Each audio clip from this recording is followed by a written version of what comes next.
Magandang araw sa inyong lahat mga palangga. Thank you so much sa inyong lahat. Hello sa mga team abroad, team Pilipinas, team seniors, team bahay. Magandang araw sa inyong lahat. So, ayan. Dito sa amin sa Manila, talagang ang hirap. Sobrang baha. No? Maraming hindi nakapasok sa work dahil baha talaga. At ang hirap ng sasakyan sa totoo lang. Baha, walang kuryente. So, ang hirap pagkain din. Ang hirap mamalingki dahil baha nga, nakakatakot. Baka in Jesus name tangayin yung bang ganun dahil hindi mo rin alam yung iyong lalabutas. Kaya, nako, pray natin na mawala na yung baha, basura, ulan, bagyo. Kaya, pray na lang. Thank you so much sa inyong lahat mga palangga, sa lahat po ng mga sumubaybay sa aking vlog. Thank you so much. Sa hindi pa po nag-subscribe, mag-subscribe na po kayo sa aking vlog. Thank you, thank you. Magmahalan lang, wala na yung bashing. Diba?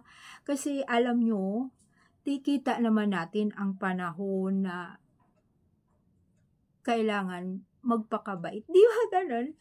Or, be kind na lang tayo sa kapwa. Wala nang bashing kung, di ba, sabi pa nga, ignore na lang natin. Pero yung akin kasi, mayroon akong vlog at syempre, yung mga nababasa ko, isi-share ko sa inyo mga palangga.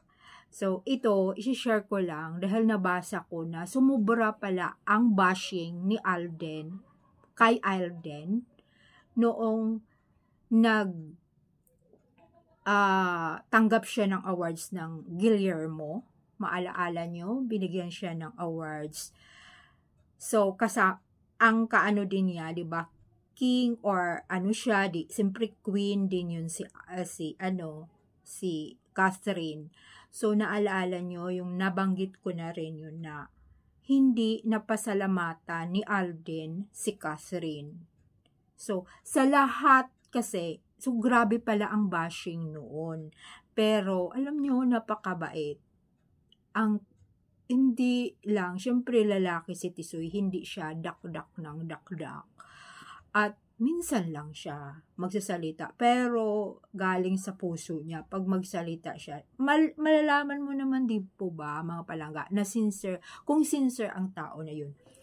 So, yan, ang dami palang batikos kay Alden sa kanyang natanggap na awards doon at sa kanyang mga pinapasalamatan, ganon. So, kasi hindi daw kasi nabanggit, walang utang na loob si Alden kay Catherine na magkasama naman at sila ang tandem at sila ang love team sa pelikula na yun. At bilyonis nga ang kita.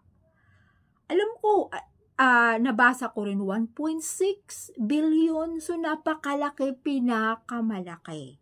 So, ito naman, kung magpasalamat naman si Alden din, sabihin, thank you to kasi magkatam din kami, Catherine, batikusin din siya. Sabihin na naman na wala daw ambag, wala daw ambag doon sa love again, yung again, di ba, yung bago, si Alden, samantala, parang umiikot nga yung istorya doon sa kanya, di po ba, dahil sinishare yan ng friend ko yung friend ko nanood, pero ako, hindi po ako nanonood, pero hindi ko po binatikos yun kung hindi po ako nanood, dahil syempre nandyan si Alden, ang sabi ko lang, kung gusto nyong manood, panoorin nyo, diba, hindi naman sa akin yung pera, at hindi ako magdidesisyon, at yung mga katotohanan na Alden Blisyon, hindi naman bumapatikos yan kay Alden, hindi, siyempre kung magsalita lang yan, pero binabawi, yung parang, siyempre yung maano ka lang, lalong-lalo na pag sinishape siya ng iba. So, ayan, binatikos pala siya, kisyo lahat na pinapasalamatan ni Alden, pero kay Catherine, hindi. Malay nga natin, pinagbawalan sila kung sino ang nag-uutos doon. At ito pa, mayroong lumabas din na balita na mayroon ding awards na natanggap si Catherine malapit doon sa place na yon na kung saan hiniheld yung Guillermo. Pero hindi siya pumunta doon at hindi niya kinuha yung awards niya. So, umiiwas ba daw kay Alden? May tampuhan, may alitan, 'di ba? Pero alam nyo, ewan ko ba bakit ang tao. Pero hindi pa rin yun, binabati ko si Alden na malaki ang ambag. At yung una, ang balita, yung una nila, yung sa Hong Kong, nakaikot yung istorya doon kay Catherine. Yung pangalawa, umiikot din doon kay Alden. Pero, ang ganda daw talaga ng istorya, sabi ng friend ko.